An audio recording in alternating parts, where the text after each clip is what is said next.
Bismillahirrahmanirrahim. Assalamualaikum warahmatullahi wabarakatuh. Pada hari ini kita akan membahas pelajaran dasar-dasar kefarmasian materi sediaan kapsul. Nah, kapsul ini merupakan sediaan padat yang terdiri dari bahan obat dalam cangkang keras ataupun lunak yang dapat larut. Di dalam pengertian ini kita bisa melihat bahwa ada dua jenis kapsul. Nah, kapsul yang pertama adalah kapsul cangkang keras dan yang kedua adalah kapsul cangkang lunak yang dapat larut. Maksudnya dapat larut di dalam saluran pencernaan. Kemudian cangkang umumnya terbuat dari gelatin. Nah, gelatin ini adalah saripati bisa dari tulang hewan misalkan. Nah, untuk ini juga di dalam kapsul menjadi titik kritis. Artinya ini yang perlu diperhatikan, bahan pembuat gelatin ini bersinggungan dengan titik kritis kehalalan. Kenapa? Karena cangkang kapsul yang banyak beredar, kemudian cangkang kapsul yang bagus itu diambil kebanyakan dari gelatin babi. Nah, namun seiring berkembangnya pengetahuan, maka dibuatlah para farmasi muslim membuat dan mencoba untuk membuat dan memperbanyak gelatin yang terbuat dari sapi sehingga halal dikonsumsi untuk muslim. Nah, dapat juga terbuat dari pati atau bahan yang lainnya. Nah, pati di sini maksudnya dapat dibuat dari saripatinya singkong atau zat-zat lain yang mengandung karbohidrat, bisa diambil saripatinya. Nah, kapsul ini berasal dari kata kapsula yang artinya kotak kecil. Nah, kotak kecil ini yang maksudnya tadi menampung obat yang ada di dalamnya. Tadi ya sudah kita bahas berdasarkan pengertiannya, kapsul ini dibagi menjadi kapsul keras dan kapsul lunak. Nah, kita lihat perbedaannya. Nah, kalau misalkan secara mudahnya kita melihat bahwa kapsul keras contohnya adalah obat yang biasa kita minum seperti kemasan omeprazol misalkan atau antibiotik amoksisilin. Nah, biasanya dibuat di dalam bentuk kapsul. Nah, dalam kapsul keras ini yang biasa kapsul-kapsul kita pernah lihat biasanya ada dua warna, misalkan putih hijau atau kuning merah atau juga warna-warna lain. Sementara untuk kapsul lunak contoh sediaannya misalkan Elips atau Natur E. Nah, cangkang-cangkang kapsulnya ini tidak bisa dibuka, harus digunting biasanya, dan lebih dari segi bentuknya itu lebih ke menyerupai karet. Nah, kapsul keras perbedaannya dengan kapsul lunak adalah yang kapsul keras ya terdiri atas tubuh dan tutup. Nah, tubuh dan tutup tadi maksudnya misalkan bisa lihat ya di bagian PowerPoint ini ada warna merah dan kuning. Nah, merah itu adalah tubuhnya, sementara yang maksudnya kuning adalah tubuhnya dan yang merah adalah tutupnya. Nah, contohnya seperti itu. Sementara kapsul lunak itu satu kesatuan, tidak bisa dibuka. Jadi tidak memiliki tubuh, tidak memiliki tutup. Yang kedua, tersedia dalam bentuk kosong, maka kita sebagai farmasi biasanya bertugas untuk mengisikan sediaan obat ke dalam kapsul tersebut. Nah, sementara untuk yang kapsul lunak ini di pasaran selalu sudah terisi, jadi tidak ada cangkang kapsul kosong diperjualbelikan. Nah, ini juga kenapa? Karena untuk mengisi sediaan obat ke dalam kapsul lunak itu perlu mesin. Nah, karena tadi ya tidak ada tutup dan tidak ada tubuhnya. Nah, untuk yang kapsul keras isinya biasanya berupa padatan, dapat juga cairan tapi hanya beberapa. Kenapa? Karena yang cairan ini tidak boleh bersifat higroskopis, artinya dia mengikat oksigen ya, mengikat partikel-partikel udara, partikel-partikel air yang ada di udara. Kenapa sih? Bisa menghancurkan cangkang kapsulnya dengan mudah. Nah, berbeda dengan kapsul lunak. Nah, untuk biar aman, sediaan yang bentuknya cairan itu diisikan ke dalam kapsul lunak. Untuk yang kapsul keras itu cara pakainya per oral, sementara untuk kapsul lunak ini lebih beragam. Ada yang per oral, misalkan Natur E, kemudian ada per vaginal, ada juga yang rektal. yang dimasukkan ke dalam anus dan juga yang topikal pada permukaan kulit. Nah, untuk kapsul keras ini bentuknya hanya satu macam.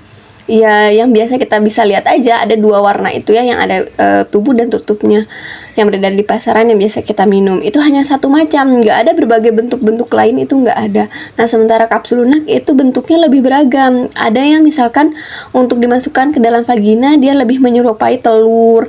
Sementara untuk yang dimasukkan ke dalam rektal dia lebih menyerupai ke dalam bentuk peluru itu.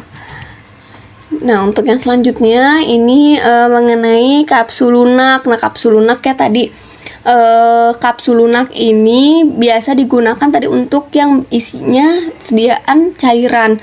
Cangkang kapsulnya mengandung pewarna, bahan opak atau pemburam, pengharum, pengawet, dan sukrosa 5%. Ini biasanya disampaikan untuk materi industri.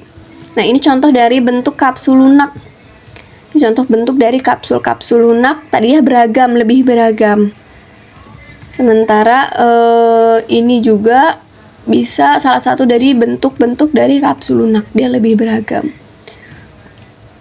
Nah, untuk kapsul keras ini ada bentuknya, ada ukuran-ukurannya. Ini juga perlu dipahami kenapa, karena nanti ketika kita mempelajari materi mengenai kapsul, kita harus menghitung berapa ukuran kapsul yang dibutuhkan untuk mengisi sediaan obat yang kita perlukan. Misalkan di sini ya ada ukuran kapsul dari 30, 000, 00, ada 0, ada 1, 2, 3, 4, dan 5. Nah, semakin tinggi angka ukuran kapsul, maka itu semakin kecil. Jadi yang terbesar adalah 000 untuk manusia. Untuk manusia yang biasa dokter berikan itu ukuran kapsulnya besar, 000. Kemudian yang di bawahnya ada yang 00, ada yang 10, terus ada yang 1, 2, 3, 4, dan 5 yang paling kecil. Sementara untuk hewan itu sama untuk ukurannya. Ukuran 10 yang paling kecil, yang paling besar 11, dan 12 yang paling kecil. Nah, umumnya ukuran 00 adalah ukuran terbesar yang dapat diberikan kepada pasien. Nah, berarti yang 000 itu yang 30 ukurannya sudah sangat besar. Nah, sementara untuk ukuran OE adalah ukuran nomor 0, tetapi bentuknya memanjang dengan diameternya tetap sehingga isinya lebih banyak.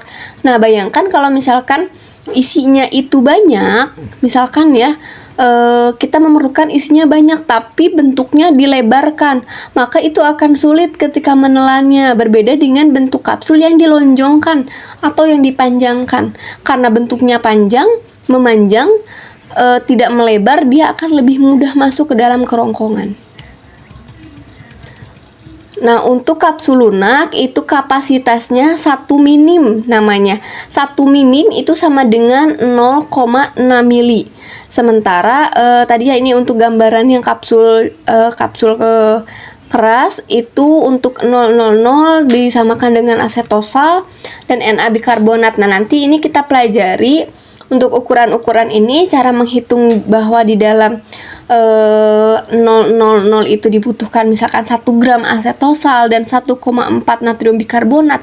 Ini nanti ada persamaannya, akan dipelajari ketika kita mempelajari mengenai sediaan kapsul. Nah, ini untuk keuntungan dan kerugian sediaan kapsul. Yang pertama kita bahas mengenai keuntungannya dulu. Keuntungannya bentuknya menarik dan praktis. Betul ya, dia lebih menarik. Kenapa tadi? Karena pada cangkang kapsul terdapat warna-warni. Jadi terlihat, wah ini cukup menarik jika dibandingkan dengan sediaan serbuk yang bentuknya hanya sebagian besar serbuk berwarna putih, dan dia juga praktis, tidak terasa sehingga bisa menutup rasa dan bau dari obat yang kurang enak. Jika kalian pernah meminum obat dalam bentuk kapsul, cangkang kapsul itu bentuknya licin dan tidak berasa. Makanya dia bisa menutupi rasa yang tidak enak dan bau yang tidak enak yang dikeluarkan dari serbuk yang menjadi pengisi kapsul tersebut. Kemudian mudah ditelan dan cepat hancur atau larut dalam perut sehingga bahan cepat segera diabsorpsi atau diserap di dalam usus.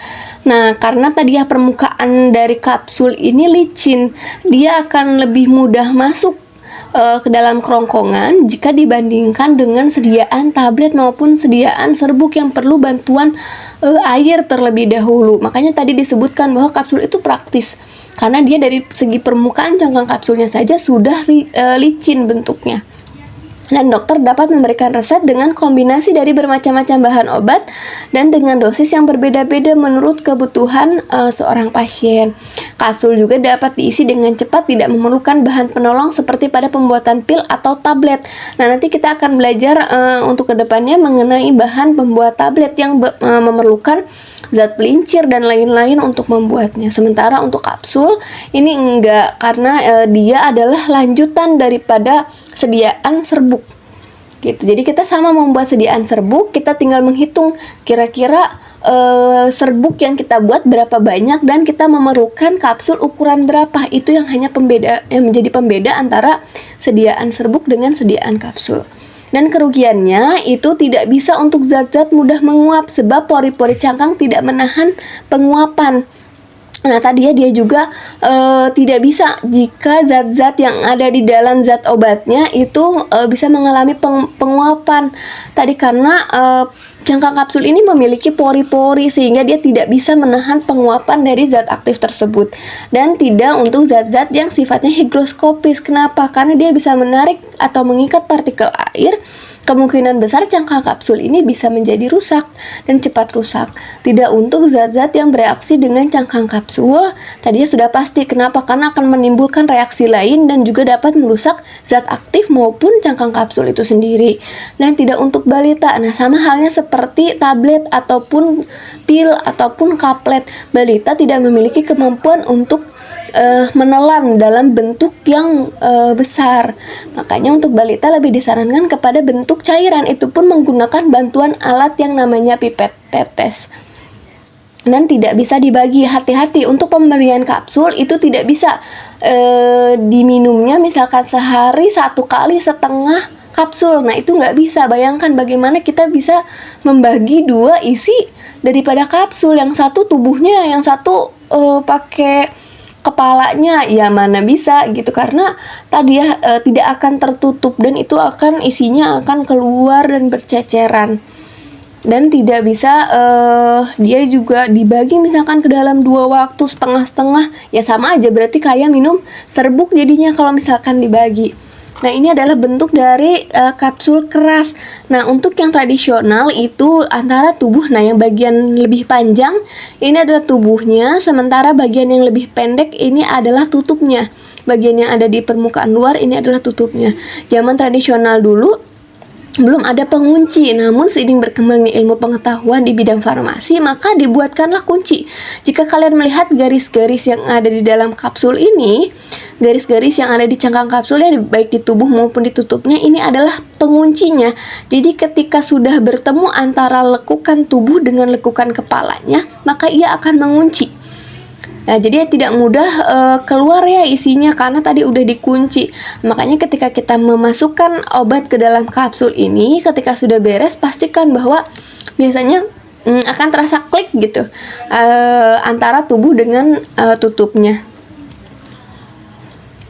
Nah, ini beberapa contoh bentuk dari kapsul. Kemudian cara pengisian kapsul ya, kita di laboratorium hanya bisa menggunakan teknik sederhana menggunakan tangan. Serbuk dibagi dengan sejumlah kapsul. Nah, ini pembagiannya sama seperti ketika kita membuat sediaan dalam bentuk serbuk. Dibagi dulu, misalkan dibuat serbuk sebanyak 10 bungkus. Nah, ini juga sama, dibuat dalam 10 kapsul. Kita membagi dulu ke dalam 10 perkamen ya, 2 kali 5 sama banyak. Kemudian kita masukkan satu-satu isi yang ada di dalam serbuk yang ada di atas perkamen tersebut ke dalam cangkang kapsul yang telah dihitung. Berapa kira-kira ukuran kapsul yang kita butuhkan. Lalu yang diminta lalu setiap bagian serbuk dimasukkan ke dalam badan kapsul dan ditutup. Nah, yang perlu diingat juga ketika kita mengisikan kapsul, jangan lupa kapsul dibersihkan dengan elap apa? Dengan elap yang ada di dalam toolkit. Nah, nanti kalian ketika praktek di laboratorium ada toolkit. Nah, di sana sudah lengkap dengan lab yang bisa kalian gunakan. Nah, untuk yang lain-lainnya dengan menggunakan mesin, ini juga ada ya, menggunakan mesin untuk tentu untuk skala industri, dan ada juga untuk menggunakan alat-alat konvensional itu bentuknya dia antara tubuh dan tutupnya itu memisah berbentuk cekungan-cekungan. Nah, nanti tinggal dimasukkan bagian mana yang dimasukkan tubuh, bagian mana yang dimasukkan tutupnya. Nanti sediaan obat diratakan, dimasukkan ke dalam permukaan bagian yang bolong-bolong yang menempati bagian tubuhnya, bagian tubuh kapsul. Nanti jika sudah dirasa bagian tubuh kapsul ini penuh oleh isi dari obat yang akan digunakan, maka bagian tutup ini akan menutup dengan sendirinya gitu. Ini juga lebih cepat untuk yang semi automatic. Mungkin sekian pembahasan mengenai kapsul. Jika ada yang ingin ditanyakan, silahkan tanyakan di grup. Untuk tugas, karena sudah ya yang kapsul mah sudah diberikan sebelumnya, baik untuk minggu depan atau untuk pelajaran dasar-dasar kefarmasian selanjutnya, kita akan lanjutkan di pertemuan yang akan datang. Terima kasih. Wassalamualaikum warahmatullahi wabarakatuh.